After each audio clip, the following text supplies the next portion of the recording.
আমিও শেষমেশ সেই গণবিবাহ দিবসের একটা বিয়েবাড়ি পেয়েই গেলাম। মানে 24শে জানুয়ারি দিনটায় নাকি প্রচুর মানুষ বিয়ে করেছে, সেই জন্য ওই দিনটাকে নাকি গণবিবাহ দিবস বলা হয়েছে।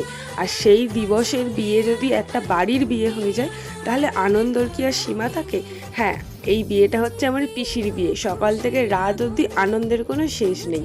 তো আমার মা বোন সবাই নেল এক্সটেনশন করেছে, বাট আমি করিনি, কারণ কেক করতে খুব প্রবলেম হবে সেই হিসেবে আমি করিনি। বাট মেহেন্দিটা আমি করেছি।